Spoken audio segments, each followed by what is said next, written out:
أعوذ بالله من الشيطان الرجيم بسم الله الرحمن الرحيم وإذ وعدنا موسى 40 ليلة ثم اتخذتم العجل من بعده وأنتم ظالمون। আর যখন আমরা মুসার সাথে 40 রাতের ওয়াদা করেছিলাম, ডেকে নিয়েছিলাম, অতঃপর তার প্রস্থানের পর তোমরা বাছুরকে উপাস্য হিসেবে গ্রহণ করেছিলে, আর আসলে তোমরা ছিলে জালেম। সুম্মা আফাউনা আনকুম মিন বাদি যালিকা লাআল্লাকুম তাশকুরুন। এরপরও আমরা তোমাদের মাফ করে দিয়েছিলাম যাতে তোমরা শুকর আদায় করো। وَإِذَا آتَيْنَا مُوسَى الْكِتَابَ وَالْفُرْقَانَ لَعَلَّكُمْ تَهْتَدُونَ। আর যখন আমরা মুসাকে কিতাব ও ফুরকান দিয়েছিলাম যাতে তোমরা সঠিক পথ পাও। وَإِذْ قَالَ مُوسَى لِقَوْمِهِ يَا قَوْمِ إِنَّكُمْ ظَلَمْتُمْ أَنفُسَكُمْ بِاتِّخَاذِكُمُ الْعِجْلَ فَتُوبُوا إِلَى بَارِئِكُمْ فَاقْتُلُوا أَنفُسَكُمْ। আর যখন মুসা ফিরে এসে নিজের জাতিকে বলল, হে আমার সম্প্রদায়, তোমরা বাছুরকে উপাস্য রূপে গ্রহণ করে নিজেদের ওপর জুলুম করেছ, কাজেই তোমরা তোমাদের স্রষ্টার কাছে তওবা করো এবং নিজেদের হত্যা করো। যালিকুম খায়রুল লাকুম ইনদা বারিকুম। তোমাদের স্রষ্টার নিকট এটাই তোমাদের জন্য উত্তম। ফাতাবা আলাইকুম, অথবা তিনি তোমাদের তওবা কবুল করেন। ইন্নাহু হুয়া তাওয়াবুর রহিম, নিশ্চয় তিনি তওবা কবুলকারী ও পরম দয়ালু। ওয়াইজ ক্বালতুম ইয়া মূসা লা নু'মিনা লাকা হাত্তা নারাল্লাহা জাহারাতান ফাআখাযাতকুমুস সায়িকাহ আস-সায়িকাতু ওয়া আনতুম তানজুরুন। আর যখন তোমরা বলেছিলে, হে মূসা, আমরা আল্লাহকে প্রকাশ্যে না দেখা পর্যন্ত কখনো তোমাকে বিশ্বাস করব না, ফলে বজ্রপাত তোমাদের পাকড়াও করলো এবং তোমরা কেবল তাকিয়ে দেখলে। সুম্মা বা'সনাকুম মিন বাদি মাউতিকুম লাআল্লাকুম তাশকুরুন। অতঃপর তোমাদের মৃত্যুর পর আমরা তোমাদের পুনর্জীবিত করলাম যাতে তোমরা আদেশ নিষেধ উপদেশ তথ্য জানা এবং মানার মাধ্যমে কৃতজ্ঞতা প্রকাশ করতে পারো। আমরা আজকে সূরা বাকারার 51 থেকে 56 এই কয়েকটি আয়াত তেলাওয়াত অর্থ বললাম। অর্থ শোনার সময়টা আপনারা স্পষ্ট বুঝেছেন যে এটা হলো সম্পূর্ণরূপে বনী ইসরাইলীদের ঘটনা। এই বনী ইসরাইলীদের ঘটনা সূরা বাকারাতে কেন নিয়ে আসা হয়েছে? কারণ হলো দুটা। একটা হলো আল্লাহ রাসূল সাল্লাল্লাহু আলাইহি সাল্লাম মদিনায় যাওয়ার পরে সূরাটা নাজিল হয়েছে। আর মদিনায় ইহুদি বড় বড় 3টা গোত্র ছিল, তাদেরকে তাদের ইতিহাস শুনিয়ে তাদেরকে সঠিক পথে আহ্বান করা হলো মূল উদ্দেশ্য। আর দ্বিতীয় উদ্দেশ্য হলো যে আমরা যারা আল্লাহর শেষ নবীর উম্মাত ইসলাম গ্রহণ করেছে, আমাদের মধ্যে ওদের মতো আচরণ যাতে প্রবেশ না করে, এজন্য ওদের খারাপ দিকগুলা উল্লেখ করা হয়েছে। প্রথমে রব্বুল আলামিন বলছেন যে যখন আমরা মুসার সাথে 40 রাতের ওয়াদা করেছিলাম, ওয়াদা মানে তাকে ডাকা হয়েছিল। মুসা নবীকে তওরাত দিবে। মুসা নবী এখন হলো, আমরা আলোচনা করেছি, এখন কোথায়? এখন তিনি সাগর পার হয়ে ওই পারে, তিহি প্রান্তর বলা হয়, আর একটা বিশাল এলাকায় তার বসবাস। অর্থাৎ এখন হলো মুসা নবী নিজে একটা এলাকার মালিক। বনী ইসরাইলীদের মূল শাসক বলেন, প্রেসিডেন্ট বলেন, যাই বলেন না কেন, প্রধান তিনি।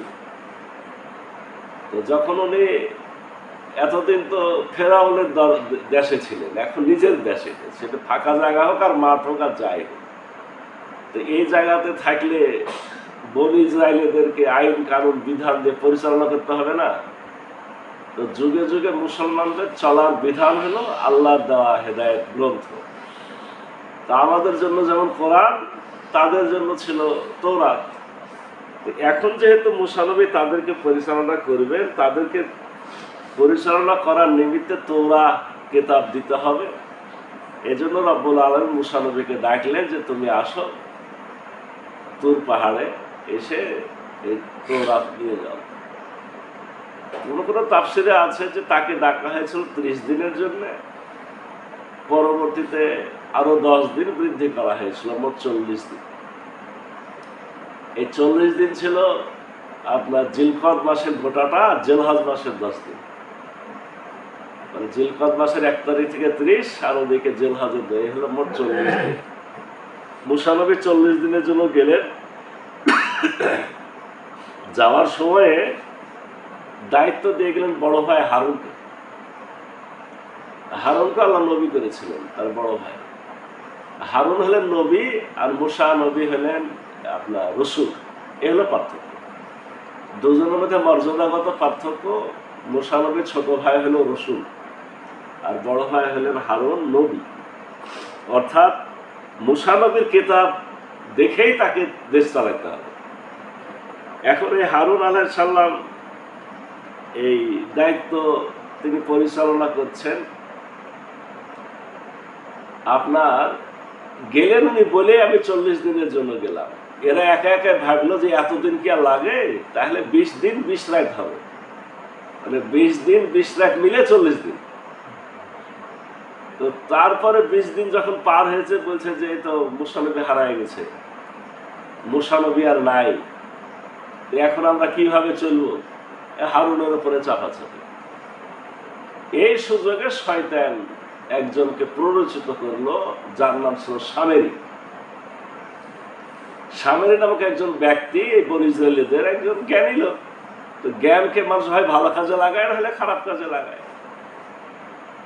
সামেরী খুব জ্ঞানী বুদ্ধিমান মানুষ।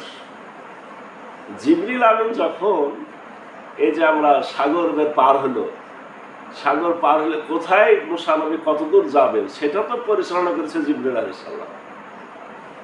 জিবরিল আলাইহিস সালাম একবারে ফাঁকা মরুভূমিতে হাঁটছে, একটা আপনার ঘোড়ার পিঠে।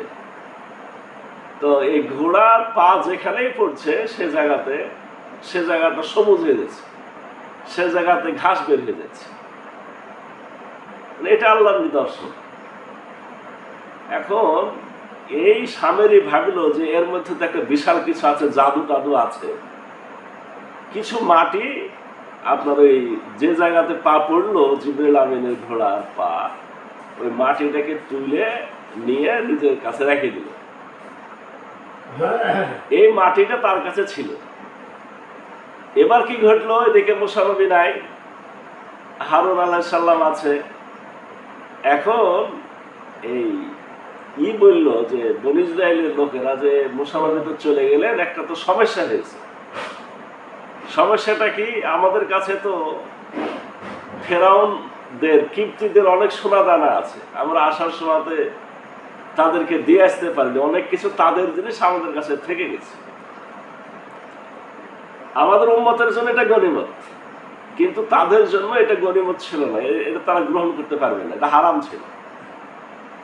তো যে তাহলে একটা কাজ করো, এই হারুন আলাইহিস সালাম বললেন যে এই সবগুলাকে এক জায়গাতে করে মাটিতে পুঁতে রাখো, ভাই আসুক, ভাই আসার পরে যেভাবে বলবে আমরা সেভাবে এটাকে ব্যবহার করব বা যা হোক করবো, আগে সিদ্ধান্ত নেওয়ার দরকার নাই। মাটির তলে পোতায় ছিল। এখন এই সামেরী ওইগুলাকে সোনাগুলাকে বাহির করল, আগুন দিয়ে গলাইল। 3 দিনের মধ্যে একটা সোনার গরু বানাইল, গাভী বাছুর। ওই যে দেখেছে যে এই মাটি মরা জিনিসকে তাজা বানায়, তাহলে আমি এখন কি করি, এই মাটিটা মুখে মারি, ওই গরুর মুখে মারতে ব্যাস ঠিকই ওটা তাজা হয়ে গেল। হাম্মা হাম্মা করে দৌড়াদৌড়ি। সামেরি এবার বলছে যে মুসা নবী নাই, মুসা নবী রাস্তা হারায় কোথাও চলে গেছে। আরে তোমাদের আল্লাহ নিজে এসেছে এখন মুসা নবীকে খুঁজতে, দেখো এটাই আল্লাহকে শেষ দেখো। কি বুঝলেন? শের কিভাবে করানো হয়, বুদ্ধি খাটাই তো করেক্ট। বলা হলো যে ওরা ছিল কত, 6,70,000 এই বনী ইসরাইলী ছিল। 6 লক্ষই সেজদা করলো, হারুন নবী আর বাকি 70,000 আপনার সেজদা করলো না। 6 লক্ষই সেজদা করে দিল। এই কথাটা আল্লাহ বলছেন যে আমি ওয়াদা করেছিলাম, তাকে ডেকে নিয়েছিলাম, অতঃপর তার প্রস্থানের পর তোমরা বাছুরকে উপাস্য হিসেবে গ্রহণ করেছিলে। তোমরা একটা তৈরি করা বাছুরকে তোমাদের রব তৈরি করেছিলে। আসলে তোমরা ছিলে জালেম, তোমরা ছিলে জালেম। এরপরও আমরা তোমাদের মাফ করে দিয়েছিলাম যাতে তোমরা শুকর আদায় করো।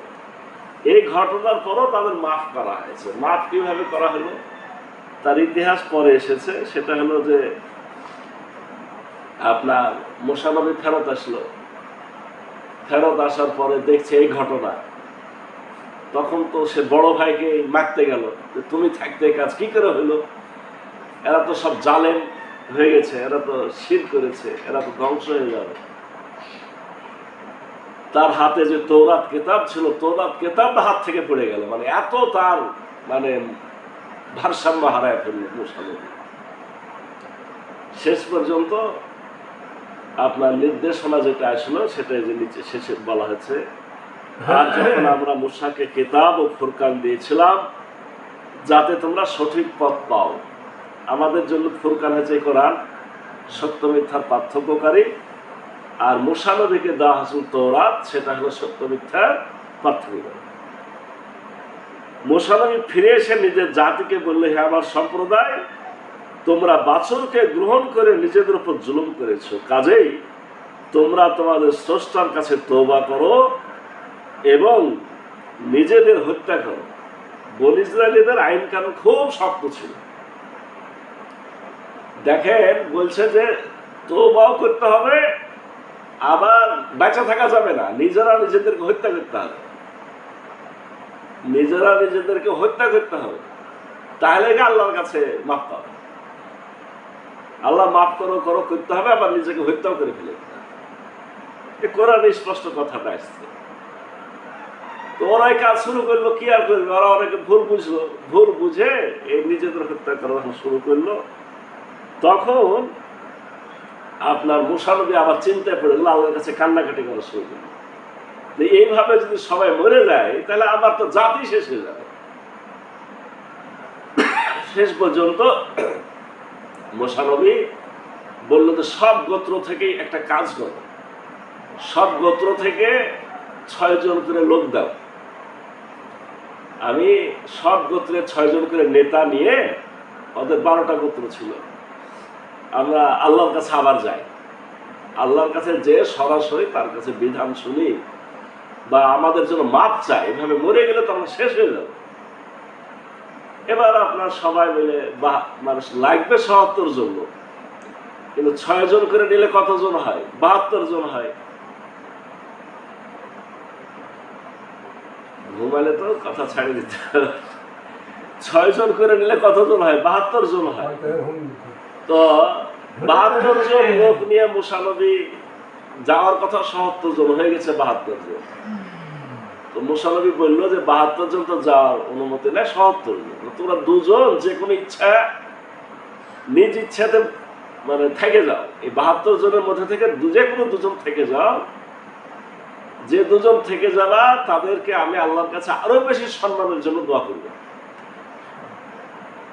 আরো বেশি সম্মানের জন্য দোয়া করবো। ওরা তো খুব নাছড় বান্দা ছিল, যাই হোক তারপরে 2 জন থাকলো। যে 2 জন থাকলো সে 2 জন পরবর্তীকালে বনী ইসরাইলের বড় বড় নেতা হয়েছে।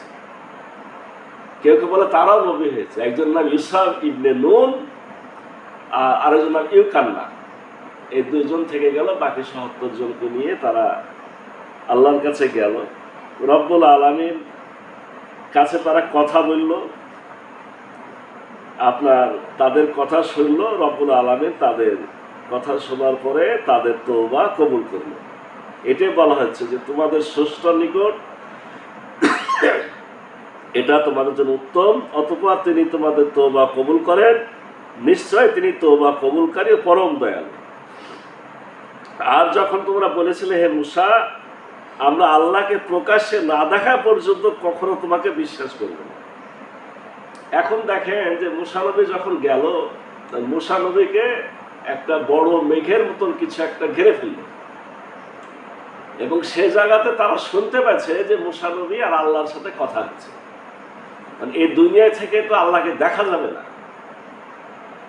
তারা শুনতে পাচ্ছে যে কথা চলছে। এখন এদের দাবি, ৭০ জনের দাবি যে মুসা তুমি একে একে কথা বলছো, এটা তো হবে না, আল্লাহকে আমাদের সামনে আসতে বলো, আমরা দেখব। যদি আল্লাহ আমাদের সামনে না আসে, প্রকাশে না দেখা দেয়, তাহলে আমরা তোমাকে বিশ্বাস করব। এরা কত জটিল ছিল। যখন এই কাজ করলো তখন কি ঘটলো বলেন? তখন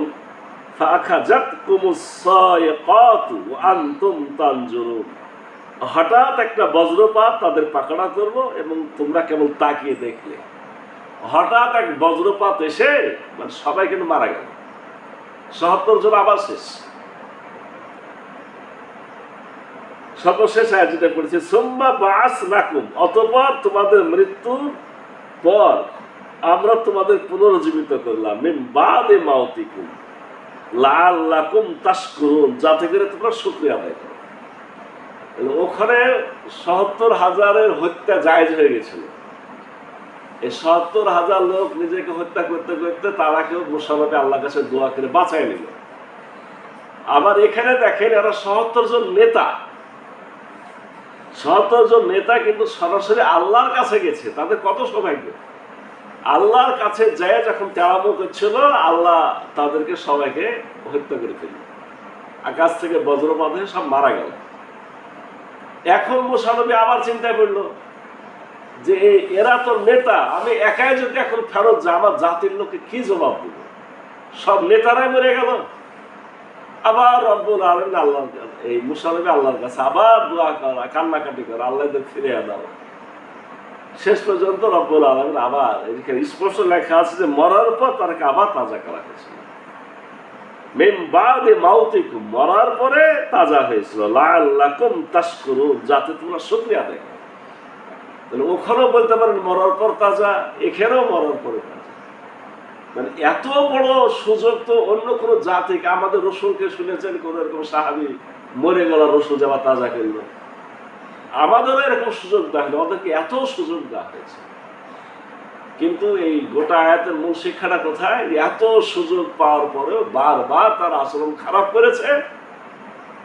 তাদের নবী মুসার সাথেই করেছে, তাদের নবী ঈসার সাথেই করেছে, সর্বশেষ এসে আমাদের রসুল হযরত মুহাম্মদ সাল্লাল্লাহু আলাইহি ওয়াসাল্লামের সাথে এগুলা করা শুরু করেছে। তখন এই আয়াতগুলা নাজিল করে করে আল্লাহ তাদের বুঝাচ্ছেন যেগুলা করো না, তোমরা আসলে হেদায়েতের পথে আসো। আমাদের জন্য শিক্ষা কি? আমাদের জন্য শিক্ষা যে কমপক্ষে যে আমরা মুসলমানের ছেলে, মুসলমানের ঘরে জন্ম নিয়েছি, আমরা আল্লাহ চিনি জন্ম থেকে, রসুল চিনি, কোরআন চিনি, এই নিয়ামতগুলো আমাদের একেবারে ঘরে ঘরে হাজির আছে। তাহলে আমরা যাতে নিয়ামতের না শুকরি না হয়ে শুকরিয়া আদায় করে সঠিক হেদায়েতটা আমরা হাসিল করি। আল্লাহ যেন আমাদের ঈমান আমলে নিজের জিন্দগিটা পরিপূর্ণ করে দেয়, আমরা যেন হেদায়েতের পথটা সঠিকভাবে গ্রহণ করি। আল্লাহ আমাদেরকে যাতে করণের পথে পরিচালনা করে। সকলে মিলে আল্লাহুম্মা আমিন। সুবহানাকাল্লাহুম্মা বিহামদিকা আশহাদু আল্লা ইলাহা ইল্লা আনতা আস্তাগফিরুকা ওয়া আতুবু ইলাইক। আসসালামু আলাইকুম ওয়া রাহমাতুল্লাহ।